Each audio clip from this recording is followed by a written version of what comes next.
Hi everyone, it's Carol Keller, Independent Stampin' Up! Demonstrator from Illinois in the United States. Thanks for joining me today.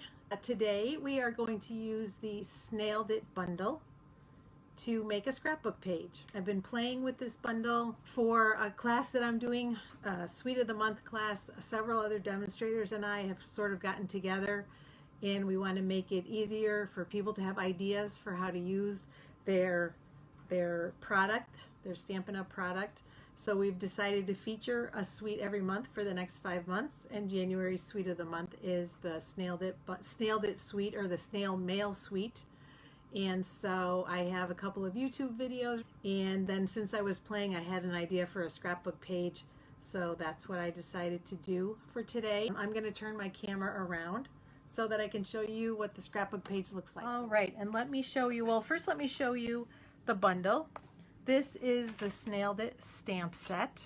Really cute, just a really fun set. It's got a couple of different snails and some mushrooms, and you snailed it, which I love. I think that really speaks to me for like congratulating someone. You nailed it, you snailed it. So that's the stamp set. And then these are the snail dies.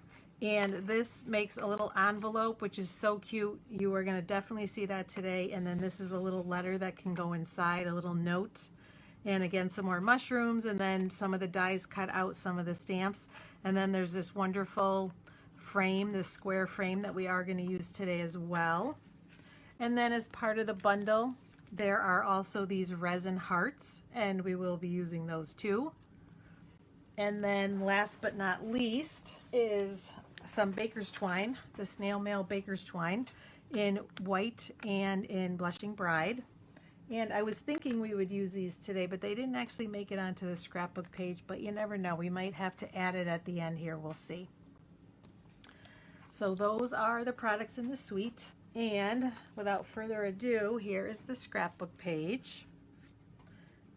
I wanted to use, I've used the snails a little bit, but I really have done a couple of projects that don't use them because I want people to see kind of the versatility of the set, that it's not just that fun little sort of kid-oriented snails, although you can use it with adults too, of course, but something a little different. And when I saw the paper, I really thought, especially the one with the hearts, reminded me of Valentine's Day. So this is the project that we're going to make today, and I've done a lot of it in advance, and I'll tell you why as we go along. So this may be a fairly quick one, which is always a good thing, so that you can get back to what you were doing. But I'm going to put that out of the way, and then we will get started. Oh, and that's right, there's one other piece to the bundle. Almost forgot. The most important thing is the Designer Series paper. I've got to show you that first too, because we are of course using that today, and that is called the Snail Mail Designer Series paper. This is almost all of them. I've been using it. I think this is 11 out of the 12 patterns, but you get the idea. And actually this one I'm going to take right out of here because we're going to use it today. That's what reminded me. But those are the wonderful papers that come in there. And I should say too, some of the dies, like there's a die that cuts this out and there's one that cuts this out. And so a couple of the papers have images that can be cut out with the dies. So that's always really nice too.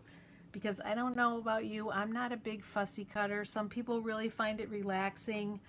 I want to finish and get things done quickly, so that's not my favorite thing to do. I will do it when it needs to be done, but it's not my favorite thing. So it's nice to have those dies that cut things out. All right, we're going to pull in just a 12 by 12 sheet of Whisper White, and this is Whisper White, but Stampin' Up! Now has a new white, which is called Basic White. So I took a piece of the 12 by 12 paper, and I cut off a 2-inch strip, and that's going to come in handy for later on when we're doing the title, so I'll talk about that too. And then I cut a 2-inch strip from this sheet to fill out the 12 by 12. So without further ado, we're going to adhere those with some multi-purpose liquid glue. I'm just going to make sure I line it up with the edges. I like it because, as you know, as I say all the time, you can reposition it where you want it, but the other piece is that it actually dries fairly quickly so that you can use it right away, and I like that too. All right, and we'll put the other piece on. See, here's cute mushrooms on the back of this one. And then I always like to have sort of a transition in between. So we're using a piece of cardstock. I just cut a strip, a 1/2-inch strip that's 12 by 12, so it's going to go right here.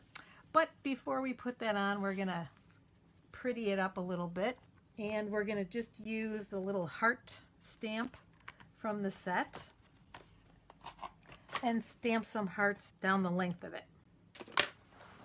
So let me just grab my ink pad. I was thinking I wouldn't be stamping today. I forgot about this. We do have a little bit of stamping. All right, so all I'm doing is just starting at the top. And, I'm kind of eyeballing the spacing. You could measure, if you're really kind of a perfectionist, that's okay. You can measure and mark where you want to put them. But for me, like I said, speed is a good thing. So I'm just kind of eyeballing. Ooh, and this worked out better than my first one. It got closer to the bottom. So that's it. It's just some hearts down the side, but I just think it adds a nice little bit of interest. All right, so this one I'm going to just use my Stampin' Seal. I was going to say Snail, but that's our old one. Stampin' Seal adhesive. To put this on.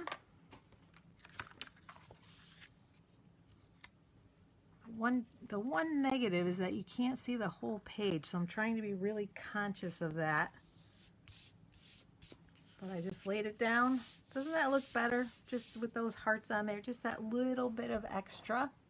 The next thing we're going to do is work on using these cute little envelopes. And I probably should have done some of this in advance, so maybe it won't be quite as quick as I thought, but that's okay. We're going to move these out of the way for now, the little notes that go inside. But these come, with a little detail around the edge, but they're also scored in the middle. And there are actually 2 score lines, so there is room if you, or maybe it's just detail on the outside. I guess that is it. There's 1 score line and then there's just some detail. So if you want to use the front of it, and I'm sure you won't be able to see it on camera, but there's just a little bit of an edge there. But what I'm doing is folding 3 sides in and leaving the top open because we're going to put one of those little note cards in there. And originally when I did these, I just put 1 glue dot here, but I will say I found that you may need more than that. So we are going to have a fix for that as we go along when we put the note cards in. But that's all I'm going to do. And the idea is that we're going to put them along the side and one in the corner here, and then we're going to alternate. And these are in Real Red, and these are Blushing Bride, because those are basically just the 2 colors that are in the papers. And it's funny, I don't often do pages that don't use white, but this is the second Valentine's Day page that I've done that didn't use any white. Isn't that funny? I did one, I think it was for our global vlog hop. So that one's on my YouTube channel. So if you need another idea for Valentine's Day, that uses our Flower and Field Designer Series paper. That's a celebration free item that you can earn. And that one, because the background paper is mostly black in the background, I used no white in that one either. So the next thing is I'm just going to, my idea is to lay them out, but sort of turn them a little bit like that. And make sure they're evenly spaced, which they look pretty good. Maybe down a little bit here. Yeah, these need to come down a little bit. We need them a little more space at the top. How does that look? Pretty good? It's a little harder to tell when you're sitting back from the table. I usually have my head over there to double check, but we're going to call that good. Whoops. And for this one, I'm going to use my Seal Plus because these are pretty thick because the cardstock is thick. It really is a really nice thickness, but I want to make sure it's going to hold on my page, so I'm going to use my Seal Plus.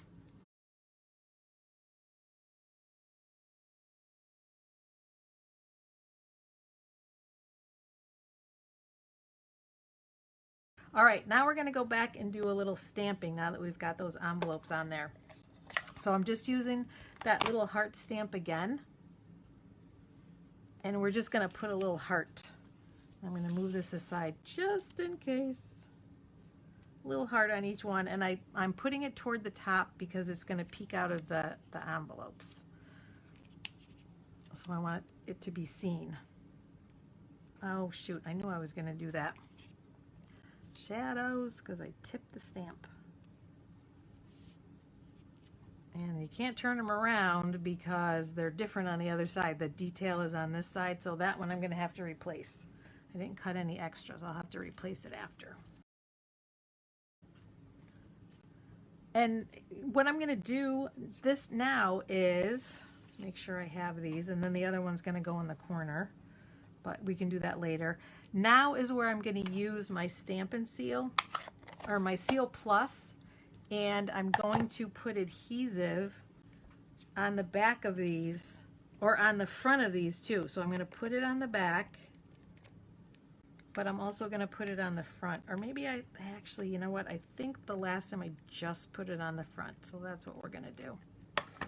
So let me move this up to make sure you can see, but I have the Seal Plus down at the bottom, because then when you tuck it in, and again I'm kind of turning them, now I'm going to press this down because they do kind of pop up a little bit, and I think that helps to hold everything together a little better. So actually, yes, that's what I did the other day when I was doing the sample, is just put some on the front. And again, I'm just kind of turning them. Maybe we'll turn this one this way, and hopefully that adhesive is not showing. But I do think that that is, you know, something you want to keep in mind, because you want those envelopes to stay in place. That is pretty good. So now we've got our border. Isn't that cute? So this is going pretty quickly, because for the title, I've already done most of it, and I will, mostly because I didn't want it to be tedious. I cut out 3 of those shapes that I showed you, that square frame that's in the snail dies. And because at first I was just going to cut a strip of paper, but I really, really wanted to use these because they're so pretty. I like the detail and the scallop around the edge. So I thought, all right, I can pair 2 or 3 of them together. So I did that. I tried 2, but the happy and the day didn't work very well. So we went with 3. I overlapped them just a little bit with a glue dot, so that's all that was holding them together initially. And then you can see I used the same pattern paper. Remember I said there was that 2-inch extra strip? I put an adhesive sheet on the back, which worked out perfectly because they are 2 inches wide also. And then I used, for these letters, I used the Playful Alphabet and cut those out. And then happy and day come from the Well Written set. So happy, I said, oh, they must have happy. And they did. And they didn't have day, but they did have birthday. So I basically, when I had my 2-inch strip, I overlapped the die like this. So birth came over here. That didn't get cut, just day did. And you can see there's a little bit of a tail. I'm just going to snip that off because I wanted to make sure I got the whole word day in there. So I'm going to just snip that off. And nobody's the wiser. And then that's the last thing to adhere, but I wanted to show you that. So before I tacked these down, and the other reason, you know, to not adhere it right away to the page is I could work with it a lot closer, so it was easier to see. But I laid them out how I thought I wanted them to be. And actually this one's a little crooked. Fix that one. And then I took the backing off, the adhesive paper off the back, and then pressed them down. And the same thing with the happy and now the day. So I'm just going to use my take your pick tool to get that paper off.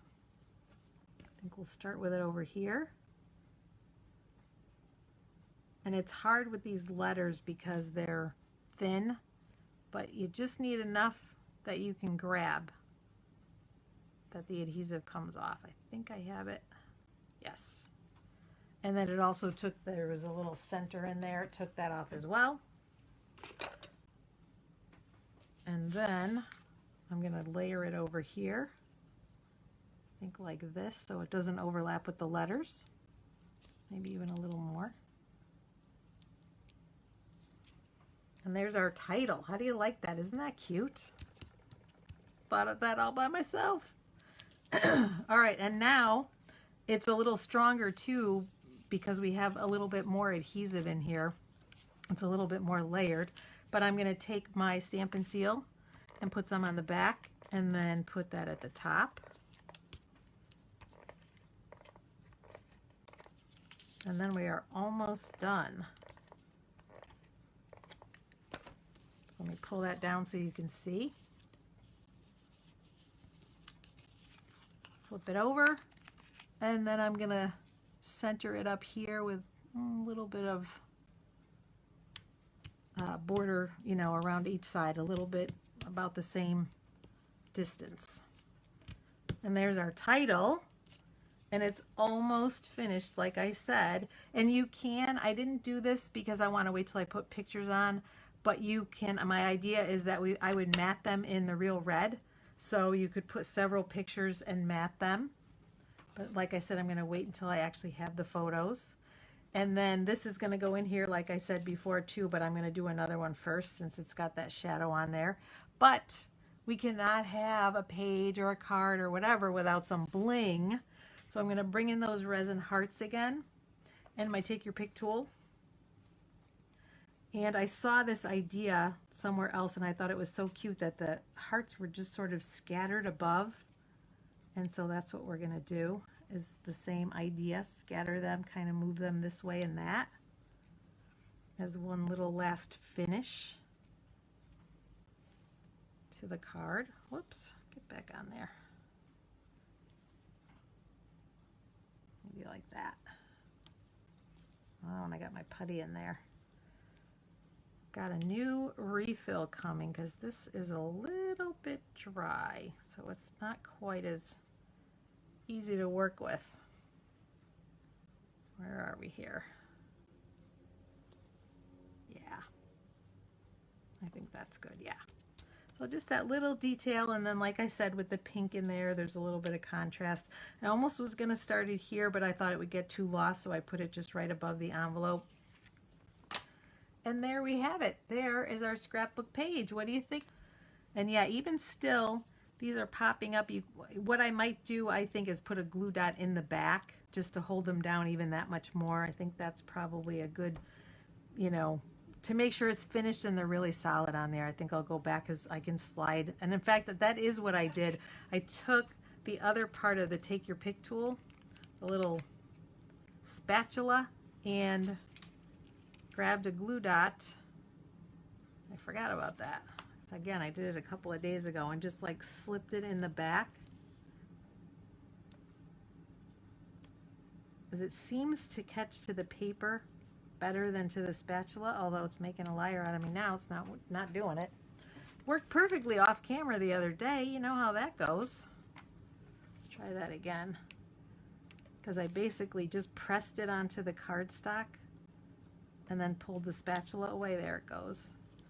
And so then you can lay that down. So I'm going to go back and do that at the end as well.